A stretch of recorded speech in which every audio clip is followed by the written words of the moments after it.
أعوذ بالله من الشيطان الرجيم. بسم الله الرحمن الرحيم. الحمد لله رب العالمين والعاقبة للمتقين والصلاة والسلام على سيد المرسلين وعلى آله وأصحابه أجمعين. أما بعد فأعوذ بالله من الشيطان الرجيم. بسم اللہ الرحمن الرحیم. مصطفیٰ صلی اللہ تعالیٰ علیہ وآلہ وسلم کے نوکروں کے نوکر خانہ میں آنے والی تمام قابل احترام اہل ایمان ماؤں بہنوں بیٹیوں کو پیار محبت اور امن کا پیغام سلام پیش کرتی ہوں. السلام علیکم ورحمۃ اللہ وبرکاتہ.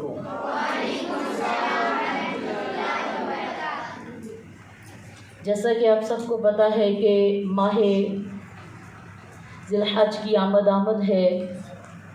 اپنے ساتھ بڑی رحمتیں بڑی برکتوں کا یہ نزول لے کے ماہ آتا ہے. اللہ سبحانہ و تعالی ہم سب کو یہ ماہ بہت مبارک کرے، جس کو ہم قربانی کا ماہ بھی کہتے ہیں، سنت ابراہیمی جس میں ہم ادا کرتے ہیں. تو چلتے ہیں آج ذی الحج کی اہمیت، اس کی فضیلت اور پھر قربانی کے مسائل کی طرف کہ شریعت ہماری کیا رہنمائی فرماتی ہے. بسم اللہ الرحمن الرحیم. ایمان والیوں، یاد رکھیں کہ قرآن مجید فرقان حمید میں تقریباً نصف درجن آیات مبارکہ میں قربانی کی حقیقت، اس کی حکمت اور فضیلت بیان کی گئی ہے.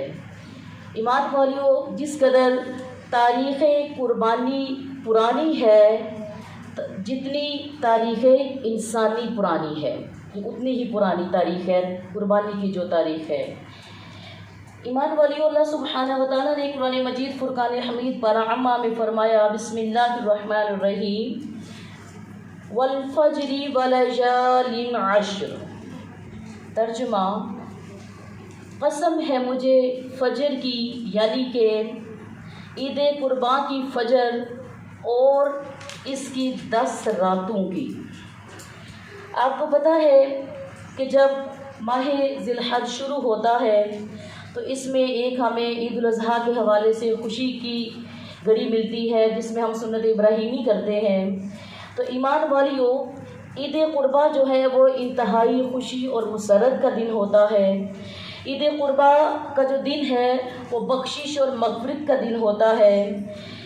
عید قرباں کے دن نزول الہی کا، اللہ تعالیٰ کی رحمت کا نزول ہوتا ہے، اور عید قرباں کا جو دن ہوتا ہے وہ سنت ابراہیمی کو زندہ کرنے یعنی کہ قربانی دینے کا دن ہوتا ہے. ایمان والیوں، عید قرباں جذبہ اثار کی ایک ایسی بہترین تصویر ہے. یہ ایک ایسے درخشاں خواب کی تعبیر ہے جو حضرت ابراہیم علیہ السلام نے دیکھا تھا. اللہ سبحانہ و تعالیٰ نے قرآن مجید فرقان حمید میں فرمایا، ترجمہ: تم فرماؤ، بے شک میری نماز اور میری قربانیاں اور میرا جینا اور میرا مرنا سب اللہ کے لیے ہے جو سارے جہاں کا رب ہے. ایمان والیوں،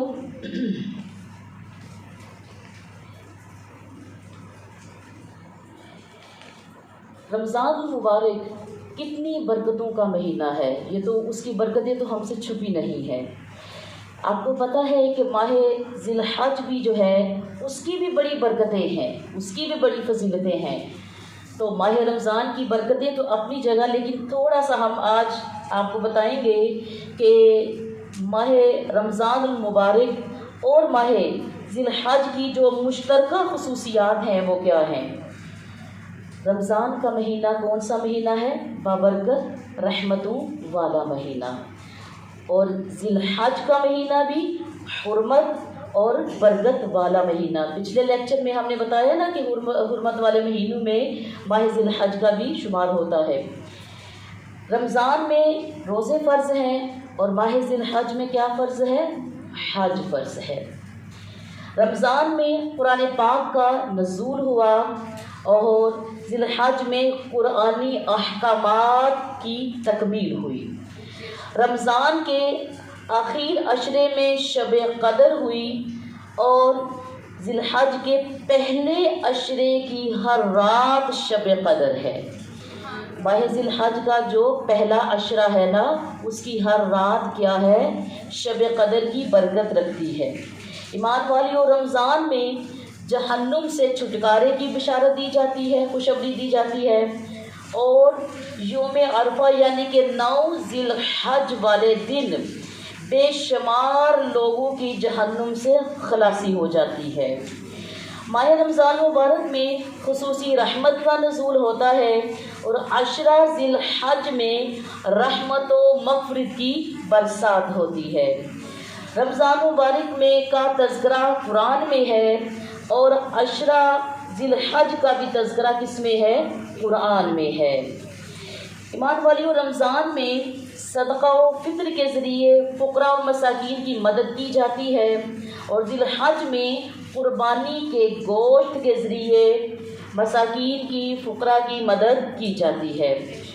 رمضان المبارک کے بعد کون سی عید آتی ہے؟ عید الفطر۔ اور عشرہ ذی الحج کے بعد کون سی عید آتی ہے؟ عید الاضحیٰ۔ یہ چند چیزیں تھیں جو مشترکہ تھی رمضان شریف میں اور ماہ ذی الحج میں۔ اب چلتے ہیں ذرا اس کی فضیلت ازرو حدیث کی طرف کہ حدیث ہمیں کیا کہتی ہے۔ ایمان والیوں، عشرہ ذو الحجہ کی جو روزوں کی فضیلت ہے وہ بہت زیادہ ہے۔ حضرت ابو ہریرہ رضی اللہ تعالیٰ عنہ سے روایت ہے کہ رسول اللہ صلی اللہ تعالیٰ علیہ وآلہ وسلم نے فرمایا، اللہ تعالیٰ کے ہاں عام دنوں کے مقابلے میں عشرہ ذی الحج کی عبادت زیادہ محبوب ہے۔ عام دنوں کے مقابلے میں کس کی عبادت زیادہ محبوب ہے؟ عشرہ ذی الحج کی۔ اور عشرہ ذی الحج کے ایک دن کا جو روزہ ہوتا ہے وہ عام دنوں کے 1 سال کے روزوں کے برابر ہے، اور عشرہ ذی الحج کی ایک رات کی عبادت لیلۃ القدر کی عبادت کے برابر ہے۔ اتنی زیادہ ان کی اہمیت ہے۔ ایمان والیوں، عشرہ ذی الحج کے حوالے سے اور چیزیں بھی ہیں جو ہم آپ کے سامنے رکھنا چاہتے ہیں تاکہ اس کی اہمیت آپ کے سامنے نکھر کر آئے۔ اب اس میں عشرہ ذی الحج جب یہ ماہ شروع ہوتا ہے تو اس میں کچھ کام کرنا مسنون ہوتے ہیں۔ اب وہ کیا ہے؟ کثرت سے تہلیل یعنی کہ لا الہ الا اللہ، تکبیر اللہ اکبر اور تحمید الحمدللہ پڑھنا چاہیے۔ دوسری چیز، کثرت سے توبہ استغفار کرنی چاہیے۔ تیسری چیز، اعمال صالحہ میں نیک اعمال کا اہتمام کرنا چاہیے، اچھے اعمال کا اہتمام کرنا چاہیے۔ چوتھی چیز، سچی اور پکی توبہ، خالص توبہ ہمیں کرنی چاہیے۔ پانچویں چیز، قربانی کرنے والے کا ذی الحج کا جب وہ چاند نظر آتا ہے تو چاند نظر آنے کے بعد جو قربانی کرنا چاہ رہا ہوتا ہے وہ اپنے ناخن اور بال کو وغیرہ کو ہرگز نہ کٹوائے۔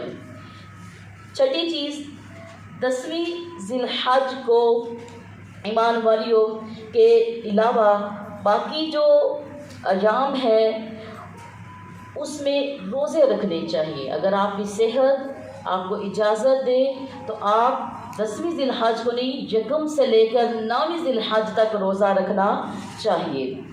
یوم عرفہ یعنی کہ 9 ذی الحج کا بھی روزہ رکھنا چاہیے۔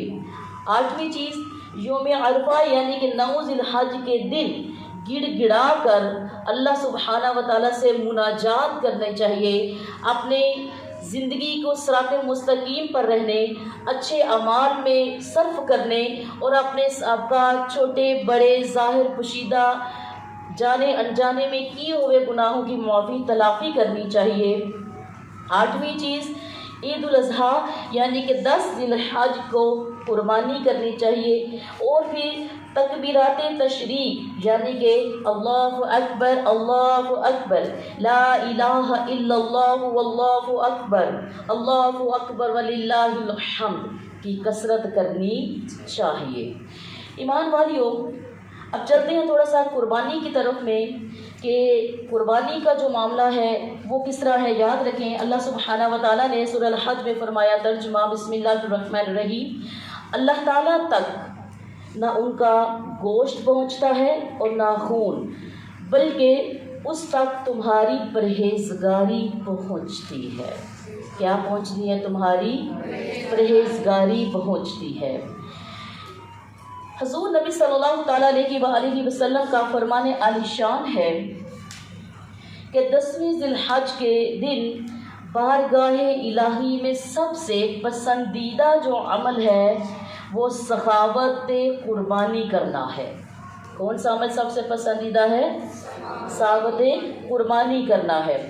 بے شک قیامت کے دن آپ صلی اللہ علیہ وسلم نے فرمایا کہ بے شک قیامت کے دن قربانی کا جانور بما سینگوں، بالوں اور کھروں کے آئے گا، اور قربانی کے جانور کا خون زمین پر گرنے سے پہلے وہ جانور اللہ سبحانہ و تعالیٰ کی بارگاہ میں قبول ہو جاتا ہے۔ تو آگے پس خوشی ہے ان کے لیے جو کیا کرتے ہیں؟ قربانی کرتے ہیں۔ اور پھر آگے اللہ کے نبی نے فرمایا خوش ہو جائیں جو کیا کرتے ہیں؟ قربانی کرتے ہیں۔ ایمان والیوں، یاد رکھو کہ جب ہم قربانی کا ارادہ کرتے ہیں اور پھر گھر سے نکلتے ہیں تو نیکیاں ہی نیکیاں ہمارے پلڑے میں آنا شروع ہو جاتی ہیں۔ حضرت علی کرم اللہ وجہ فرماتے ہیں کہ جو شخص قربانی کا جانور خریدنے کے لیے گھر سے نکلتا ہے تو اسے ہر قدم کے بدلے 10 نیکیاں عطا کی جاتی ہیں۔ کتنی نیکیاں؟ 10 نیکیاں عطا کی جاتی ہیں، اور اس کے 10 گناہ مٹا دیے جاتے ہیں، اور اس کے 10 درجات کو بلند کر دیا جاتا ہے۔ اور جب وہ جانور کے مالک سے ڈیل کر رہا ہوتا ہے، گفتگو کر رہا ہوتا ہے، تو وہ گفتگو اس کے نامہ اعمال میں تسبیح کی مانند لکھی جاتی ہے۔ اس کی مانند جب وہ جانور خریدنے کے لیے جتنی وہ گفتگو کرتا ہے تو وہ کیا چیز لکھی جاتی ہے؟ تسبیح کی مانند لکھی جاتی ہے۔ اور جب وہ جانور خرید کر اس کے مالک کو قیمت ادا کرتا ہے، جب اس کا بھاؤ بن گیا اب وہ کیا کرے گا؟ قیمت ادا کرتا ہے، تو اس کو 1 درہم کے بدلے 700 نیکیاں دی جاتی ہیں۔ 1 درہم کے بدلے کتنی؟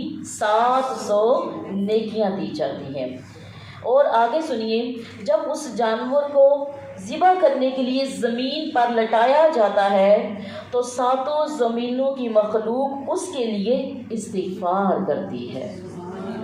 قربانی کرنے والے کا جذبہ دیکھیے، اس کا اجر دیکھیے، اللہ تعالیٰ نے کتنا بڑا اس کے لیے اجر و ثواب رکھا ہوا ہے۔ کیا 7 زمینوں کی مخلوق اس کے لیے کیا کرتی ہے؟ استغفار کرتی ہے۔ اور جب بوقت ذبح اس جانور کا خون بہتا ہے تو اللہ تعالیٰ اس کے ہر خون کے ہر قطرے سے 10 فرشتے پیدا کرتا ہے۔ کتنے فرشتے پیدا کرتا ہے؟ 10 فرشتے پیدا کرتا ہے جو قیامت تک اس کی بخشش کے لیے دعائیں مانگتے رہتے ہیں۔ اور جب پھر اس کا گوشت تقسیم کیا جاتا ہے، جب اس کا گوشت کیا کیا جاتا ہے؟ تقسیم کیا جاتا ہے، تو اس کے ہر لقمے کے بدلے حضرت اسماعیل علیہ السلام کی اولاد سے 1 غلام آزاد کرنے کا اس کو ثواب ملتا ہے۔ ایمان والیوں، کتنی خوبصورت باتیں ہیں۔ اللہ تعالیٰ ہماری دیکھیں کتنی چھوٹی چھوٹی چیزوں پہ ہمیں اجر دینے کی خواہش رکھتا ہے۔ اس نے ہم سے وعدہ کیا ہے، چھوٹی چھوٹی چیزیں ہیں، بس کیا ہے؟ نیت اچھی ہونی چاہیے۔ اور جب قربانی کا معاملہ آتا ہے ہمارے ہاں تو اکثر وہ کچھ نمود و نمائش کے لیے، کچھ دکھاوے کے لیے وہ چیزیں کرتے ہیں۔ اللہ کو نہ جانور کی اچھا جانور ہونا چاہیے لیکن نمود و نمائش سے پاک، دکھاوے سے پاک، اچھی نیت سے، چاہے وہ اپنی حیثیت کے مطابق جتنا بھی کوئی طاقتور اچھا جانور لے رہا ہے وہ 1 لاکھ بات ہے، لیکن اس میں نیت اچھی ہونی چاہیے، کیونکہ اللہ تعالیٰ تک ہمارا تگڑا جانور نہیں، اس کا گوشت نہیں کیا پہنچتا ہے؟ ہمارا تقویٰ پہنچتا ہے۔ تو ایمان والیوں، اب چلتے ہیں ہم کچھ مسائل قربانی کی طرف میں کہ اور یہ مسائل ہمیں ضرور یاد ہونے چاہیے کہ کیونکہ اس سے ہمارا گہرا تعلق ہے۔ ہم میں سے اکثر خواتین کو ان مسائل کا نہیں پتہ، تو وہ انجانے میں ایسا کر رہی ہوتی ہیں کہ انہیں سمجھ نہیں آتی کہ ہم یہ اچھا عمل کر رہی ہیں یا برا کر رہی ہیں۔ تو مسئلہ نمبر 1 جو ہے کہ ہر مالک نصاب مرد ہو یا عورت، ہر سال قربانی ان پر واجب ہے، کیونکہ یہ ایک مالی عبادت ہے۔ قربانی ایک مالی عبادت ہے جو خاص جانور کو خاص دن میں اللہ تعالیٰ کے لیے ثواب کی نیت سے ذبح کرتا ہے، اور اسی کا نام قربانی ہے۔ دوسرا مسئلہ ہے کہ مالک نصاب وہ شخص ہے، اب پہلے تو ہوگا نا مالک نصاب پر ہے کہ وہ عورت ہے یا مرد ہے، اب یہ مالک نصاب کتنے کا مالک یا مالکہ ہونی چاہیے وہ بھی سن لیجئے۔ مالک نصاب وہ شخص ہے جو 52.5 تولے چاندی یا 7.5 تولے سونا یا ان میں سے کسی ایک کی قیمت کے سامان تجارت یا کسی سامان یا روپیوں یا نوٹوں یا پیسوں کا مالک ہو، اور یہ مملوکہ چیزیں صاحب اصلیہ سے زائد ہوں تو اس پر قربانی کرنا واجب ہے۔ کیا ہے؟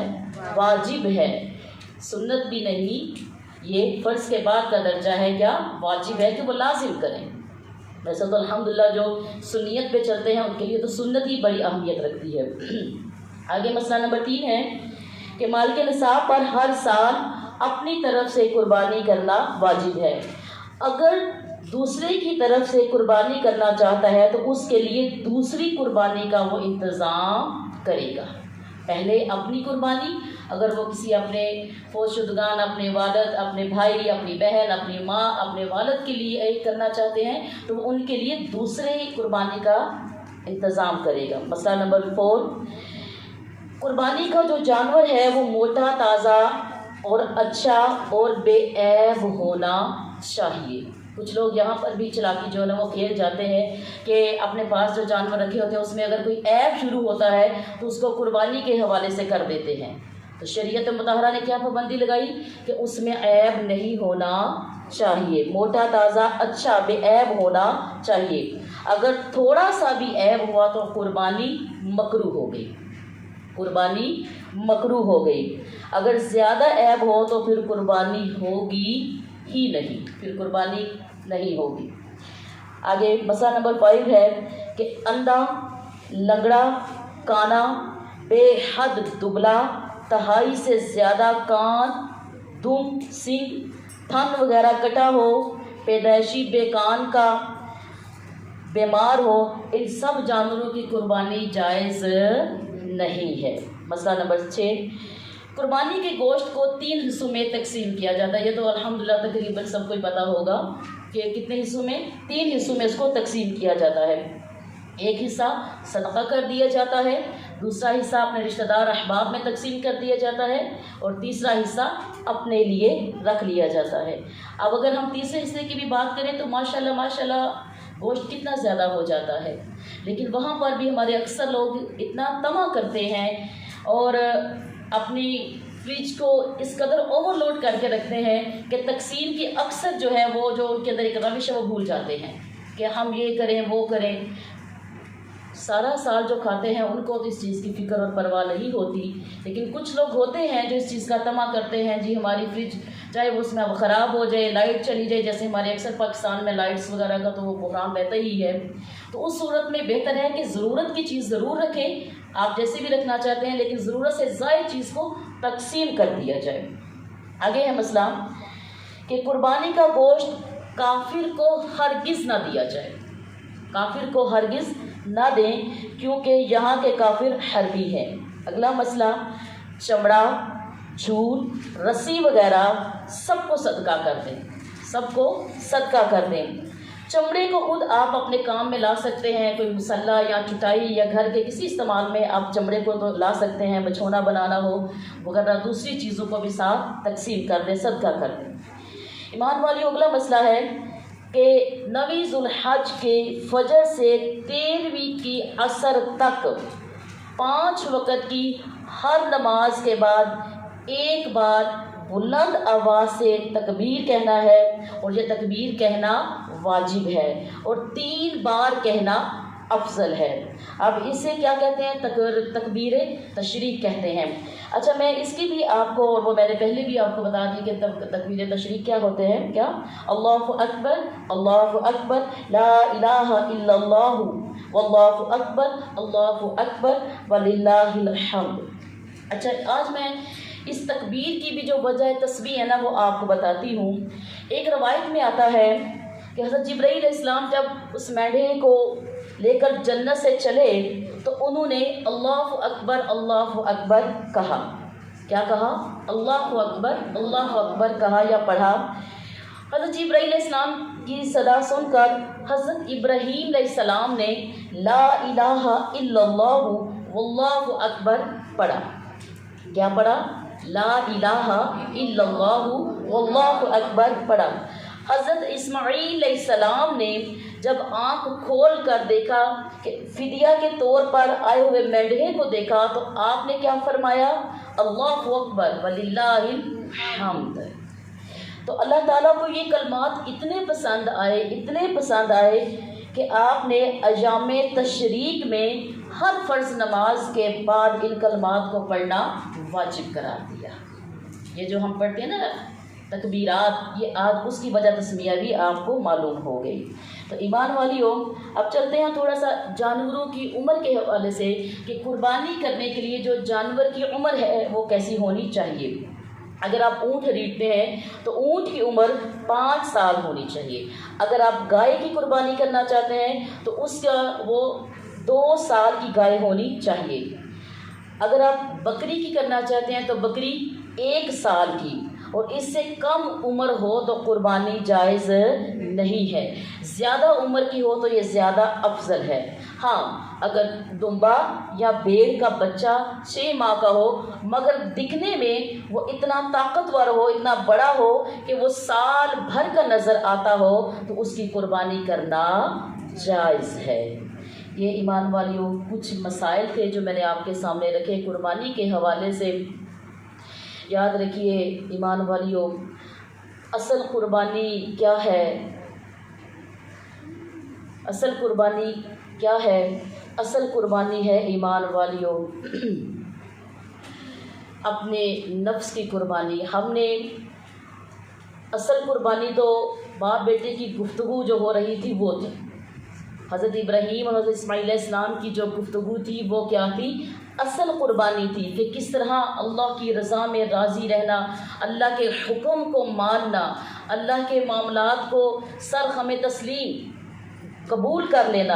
اصل قربانی باپ بیٹے کی گفتگو تھی۔ دمبے کی قربانی تو اس کا فدیہ تھا۔ کیا تھا؟ دمبے کی قربانی اس کا فدیہ تھا۔ آج ہمیں دمبا تو یاد ہے مگر گفتگو یاد نہیں ہے۔